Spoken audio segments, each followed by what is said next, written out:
o índio pode ensinar em muita coisa para branco. O povo indígena está de pé, está levantado contra o abuso.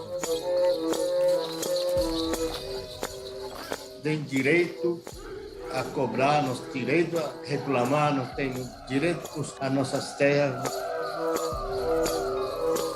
Os intelectuais, os escritores, os cientistas indígenas são fundamentais para desenhar um projeto de futuro. Cabe a uma sociedade decente lutar para que o outro seja o que ele quer ser.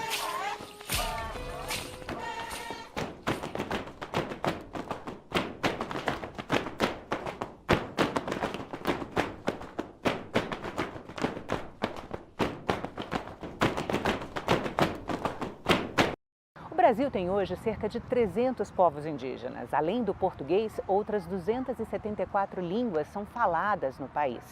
A fala de Tchai Suruí na abertura da COP26, a Conferência das Nações Unidas para o Clima, no ano passado, chamou a atenção do mundo para o papel que os povos originários têm na preservação do meio ambiente e em como são afetados pelas mudanças climáticas. Tchai é a nossa convidada hoje, porque conhecer melhor a história, a cultura, a realidade e a luta dos povos indígenas nos ajuda a entender que Brasil é este, com 200 anos de independência. My name is Tchai Suruí. I'm 1 in 24, but my people have been living in the Amazon forest at least 6,000 years. My father, the great chief Almi Suruí, taught me that we must listen to the stars, the moon, the wind, the animals and the trees. Tchai, muito obrigada por ter aceitado o nosso convite. É um prazer conversar com você. Eu queria que você começasse contando um pouco da história do seu povo. É um povo de mais de 6.000 anos. É muita história, né? Muita história para antes do contato, né? O que vocês carregam dessa história do seu povo com vocês? A gente tem 50 anos de contato, mais na verdade. O nosso contato foi em 69. Né? Mas com estudos linguísticos de uma professora da UNB, o nome dela é Sueli, a gente descobriu que essa língua que a gente fala, o Tupimondé, é uma língua originalmente brasileira, né? E que não tem em outros cantos. E que teria pelo menos 6.000 anos aqui, que a gente vive, né, lá em Rondônia, que a gente vive na Amazônia, que é a mesma época da construção, por exemplo, das pirâmides do Egito. E antes disso mesmo, né, o ensinamento dos povos indígenas é muito por via oral. E eu lembro muito do meu avô, né, dos meus avós, contando histórias para mim, por exemplo, de quando que eles falam de um rio muito grande, que a gente acredita que seja o mar. Ou seja, essa história vem de muito, muito, muito antes ainda. Também há várias né, pesquisas, por exemplo, que dizem que a gente poderia ter vindo da Austrália, há muitos anos atrás. Então é uma história que a gente ainda conta, mas a gente ainda certo não conhece, né? E que o Brasil ainda também desconhece e deveria estar mais né, interessado com isso. Porque além dessa história que a gente também carrega muitos conhecimentos tradicionais mesmo, né? Sabedorias que a gente traz sobre como plantar, sobre como, né, de como viver em harmonia com a natureza mesmo. E também né, sabedorias medicinais que nosso povo tem, que nosso povo traz. E muitas outras que não só o meu povo, mas que vários povos indígenas têm e poderiam estar sendo usadas né, para ajudar não só os povos indígenas, mas todo o Brasil. O seu povo foi contactado num 7 de setembro, né? Que a data batizou a terra indígena de vocês, né? A terra indígena 7 de setembro. O que o contato representa para você? Então, acho que não só para o meu povo, mas para todos os povos indígenas, o contato, ele nunca, por melhor que ele né, seja feito, ele sempre traz muitas mortes. A FUNAI conta que a gente era, sei lá, 800, mas o meu povo conta que nós éramos pelo menos 5.000 e que nós chegamos a 250. E a história de outros povos que estão aqui, que vieram junto comigo, junto com o movimento da juventude, que quase beiraram ao genocídio, né? Quase acabaram mesmo. Alguns desses povos, a gente só tem, por exemplo, 3 pessoas. Estão ameaçados de extinção, né? Sim. Alguns povos. Muitos desses povos. E é isso que o contato traz, é isso que o contato significa também, né? Porque não só o conflito, mas as doenças, né, que a gente não conhecia, levam muitas mortes para o nosso povo e acabam, né, acabam matando muitas pessoas mesmo. E é por isso que hoje, inclusive, que é uma luta também, foi uma luta dos povos indígenas, que hoje a política é uma política de não contato, né? Por isso que a gente tem os povos isolados, os povos indígenas em isolamento voluntário, né? E a política é que a gente não entre em contato com esses povos, né? Que eles continuem lá no isolamento deles, assim como eles querem, né? Se eles quiserem contactar, eles vão procurar. Exatamente. Quando o povo quer contato, ele faz, né? Esses povos não querem. Chay, você fundou o Movimento da Juventude Indígena em Rondônia. Você trabalha na Associação Canindé, né, que defende direitos indígenas. Você é representante de uma organização internacional que reúne guardiões de florestas de todo o mundo, né? Como é que você avalia o momento atual em relação à atenção às necessidades dos povos indígenas? Então, o que a gente está vendo ainda por parte, né, desse governo é um ataque mesmo, inclusive por via do legislativo, né? Porque a gente tem projetos como o PL 191, PL 490, né, que estão para ser votados na Câmara, que podem levar ao genocídio dos nossos povos mesmo. A gente tem no Senado, né, o licenciamento ambiental para ser votado, né? E que isso vai afetar a gente também, porque é o licenciamento ambiental que vai falar sobre os grandes empreendimentos na floresta, né? E que causam e que afetam a gente, né? E é isso que a gente está vendo, cada vez mais um ataque aos povos indígenas, né? Por todos os lados, a gente vê uma omissão, inclusive, daqueles que deveriam nos proteger, uma omissão da FUNAI, né? Além disso, a gente vê os nossos órgãos sendo enfraquecidos, né? Nossas próprias legislações ambientais sendo enfraquecidas, né? Aí você fala em municípios e estados também? Também. Por exemplo, lá no meu estado, né, a gente teve que entrar com uma ação de pedido de inconstitucionalidade, porque o próprio governador e a Assembleia Legislativa queriam acabar com 2 unidades de conservação. E a gente teve que pedir a inconstitucionalidade disso e ganhamos, né, para reaver essas 2 unidades de conservação, porque o meio ambiente vem sendo atacado. We need a different path with bold and global changes. It's not 2030 or 2050, it's now. A repercussão da sua fala na COP foi internacional. O que ela trouxe já para você em termos de retorno positivo, assim, de novos contatos, novos projetos, esperanças? A minha fala na COP, ela trouxe muitas coisas positivas nesse sentido mesmo, porque hoje é muito mais fácil a gente, né, entrar em contato com algumas pessoas. Por exemplo, aqui com o meu movimento da juventude, onde a gente trouxe pelo menos 16 povos do meu estado, né, representando pelo menos 16 povos, a gente conseguiu, por exemplo, ir no Senado, né, conversar com alguns senadores e, além disso, a gente, né, com a visibilidade, a gente consegue muito mais apoiadores, muito mais pessoas que querem se juntar à nossa causa e que querem apoiar a nossa causa também, né?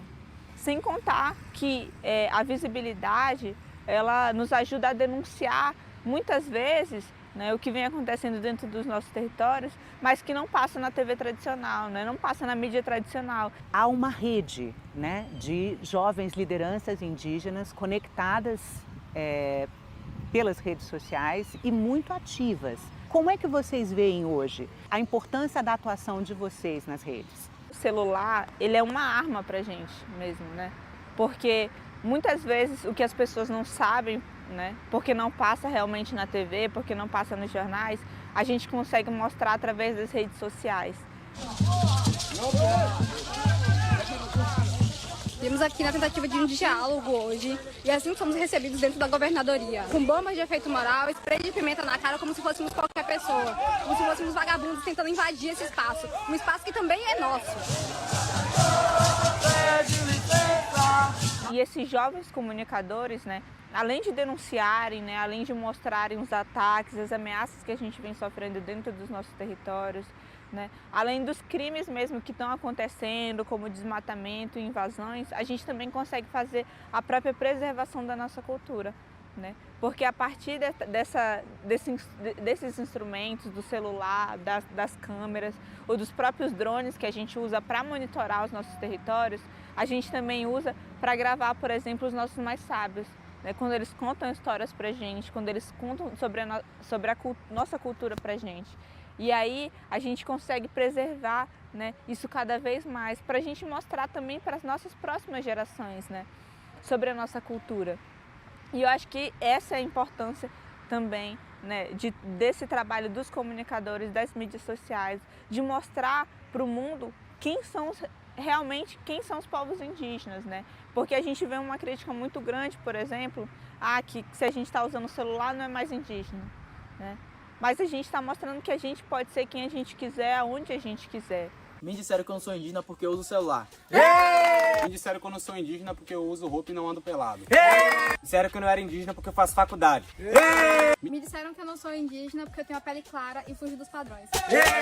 Quando eu vou para fora do Brasil e vou falar da importância de se manter uma floresta em pé, da Amazônia e dos povos indígenas, né, o celular está sempre do meu lado e eu estou mostrando para aqueles que me acompanham o trabalho que a gente vem fazendo, né, e também como que o mundo está vendo isso, né, como todos podem também colaborar com isso e como nós podemos ser quem quisermos mesmo e que podemos estar usando o celular e que não deixaremos de ser indígenas por isso.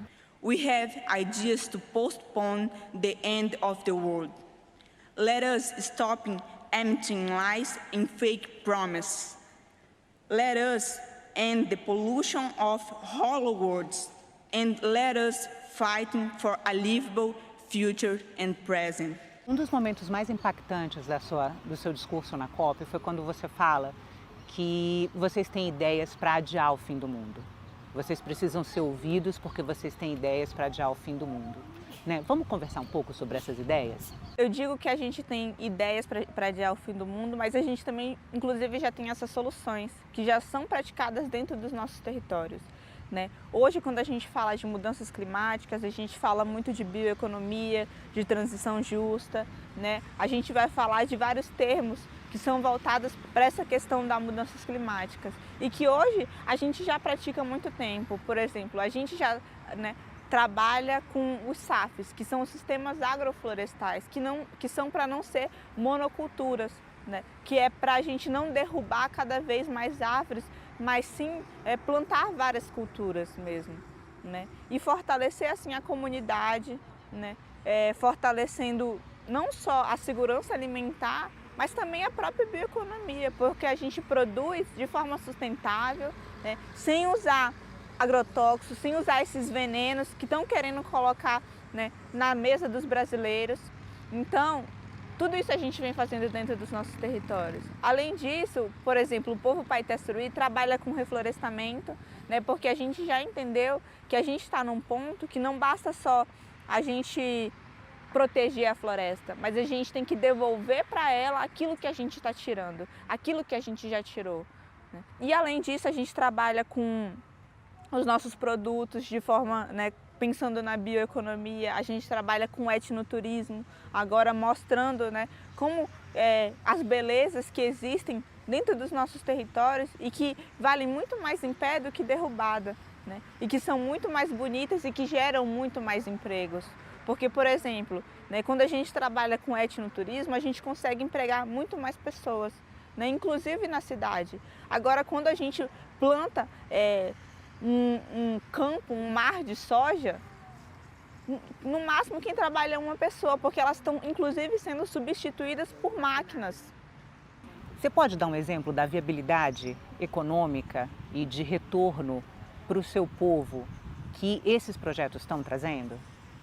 Sim, por exemplo, hoje meu povo trabalha, né, como eu falei, com a castanha, a gente trabalha com o café, que inclusive agora a gente está vendendo para uma das maiores empresas do Brasil, que é as Três Corações, né? E que a partir disso, como eu falei, a gente planta de forma sustentável, né, sem veneno, pensando também, né, na saúde, no bem-estar não só do nosso povo, mas de quem vai consumir o nosso café também, né? E a partir daí, esse dinheiro volta também para a nossa comunidade para que a gente possa investir cada vez mais, né? E para que a gente possa também fortalecer toda a nossa comunidade, né? Porque através disso a gente consegue investir em outras coisas, como por exemplo no próprio reflorestamento, que quando a gente fez o reflorestamento, a gente... Porque vocês têm um projeto de viveiro de mudas também, já bastante antigo, né? Sim, exatamente.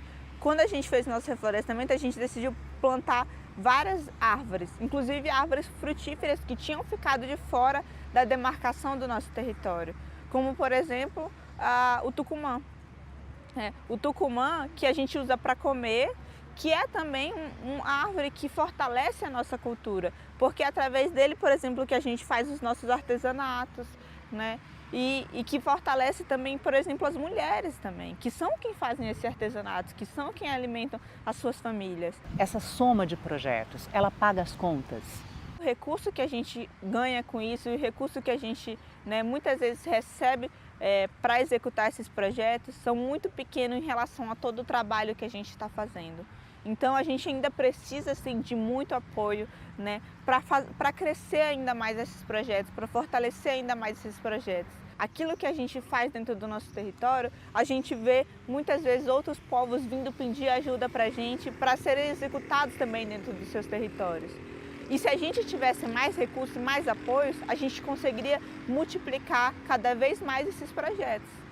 Chay, o projeto de carbono florestal do povo Paité Suruí, ele iniciou em 2012, mas ele foi suspenso depois, né? Não havia consenso dentro do próprio povo Suruí sobre os benefícios que ele trazia, né? Como que se constrói esses consensos? Então, a gente está querendo voltar essa conversa mais uma vez, né? Porque, na verdade, o que aconteceu é que algumas pessoas, né, vendo o trabalho que a gente estava fazendo e vendo o empoderamento, né, dos povos indígenas, porque quando a gente construiu o projeto de carbono, a gente criou um fundo onde a nossa associação estava gerindo esse fundo e aqueles que, por exemplo, precisassem, poderiam acessar aqueles fundos, né, para todas as parcelas da nossa comunidade, sendo moradia, sendo produção, sendo o que fosse. E algumas organizações, né, vendo aquilo, cooptaram, né,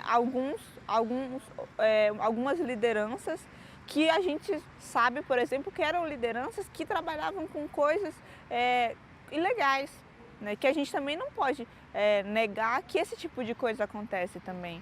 Porque a gente vive, sim, num mundo capitalista que coopta aquilo que a gente e faz a gente vender aquilo que a gente tem de mais importante. Um dos pontos que chamou a atenção do mundo inteiro foi você falar do impacto das mudanças climáticas nas terras indígenas, o impacto das mudanças climáticas para os povos originários. Você pode falar na prática o que isso está significando nos territórios? Sim, a gente já consegue sentir as consequências dessas mudanças climáticas, como por exemplo, né, antes de vir para cá, eu estava no território, né, indígena e a gente vê que chove quando não é para chover e quando é para chover não chove. E quando chove, chove demais. Então a gente tinha todas as estradas de acesso, né, que dão acesso às nossas aldeias, estavam alagadas. E aí você imagina, por exemplo, se alguém passa mal dentro da aldeia, ou se alguém precisa ir para o hospital mesmo, como é que ela faz se essas estradas estão fechadas porque estão alagadas? Inclusive, quando a gente conversa com os nossos mais velhos, eles contam como a floresta era antes e como ela está agora, como ela mudou, né? E como isso está afetando a gente. A gente consegue sentir que está muito mais quente, né, que afeta a nossa saúde, que afeta as nossas plantações, né, que por causa disso já não crescem como antes, né? E como eu falei, o nosso trabalho de produção é muito importante para a gente, né? Porque, por exemplo, o café ele precisa de muita água para crescer. Então, se está muito seco, não tem água. E isso foi uma coisa que a gente viu, né? A gente esperava uma safra de café muito maior e veio muito menor do que foi o esperado. O que afetou a nossa segurança alimentar, o que afetou a nossa produção para vender também para fora, né? Então, além disso, a gente consegue ver, por exemplo, as próprias causas das mudanças climáticas, como o desmatamento, o garimpo, fazendo o desmatamento fazendo as nossas caças desaparecerem. O garimpo envenenando os nossos rios, envenenando os nossos peixes e envenenando a nossa população também. Como, por exemplo, a gente consegue ver exemplos, inclusive, de outros povos que já estão, né, sofrendo com isso, onde o garimpo está muito mais avançado. A gente vê as mulheres Munduruku, né, falando que não querem mais ter filhos porque estão envenenados pelo garimpo. E aí a gente consegue ver também em outros povos, como, por exemplo, os Yanomami, que as crianças estão morrendo de desnutrição por causa desse garimpo. E é isso que a gente não quer para o nosso território e que já está acontecendo, né?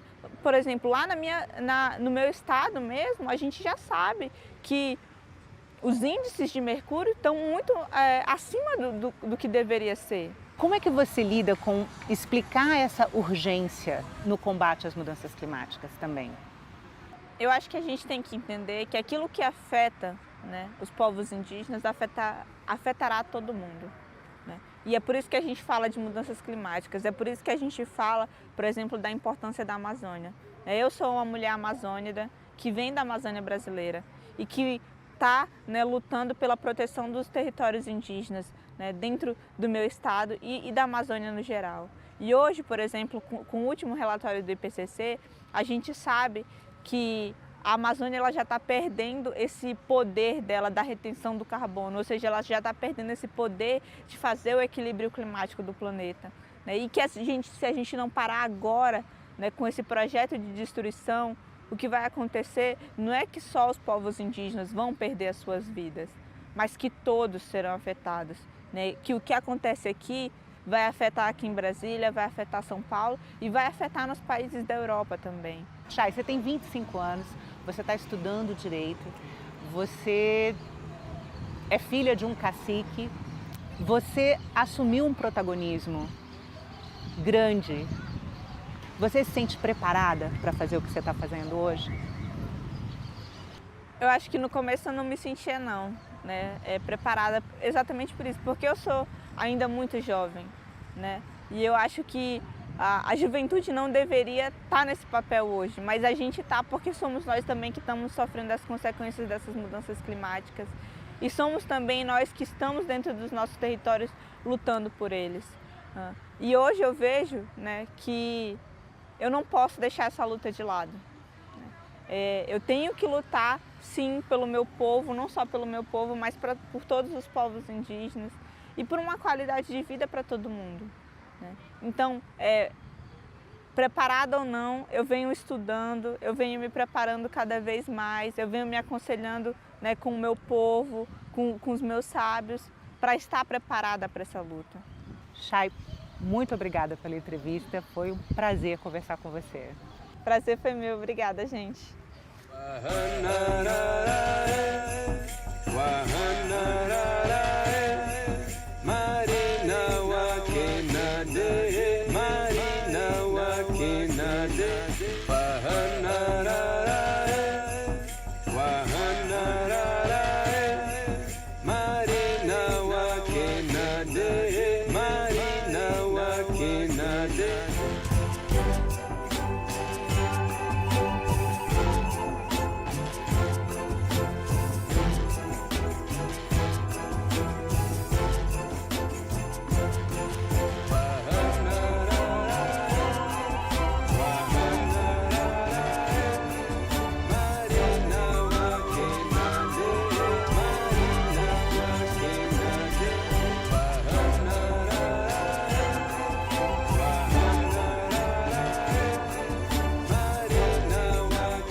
Pahanara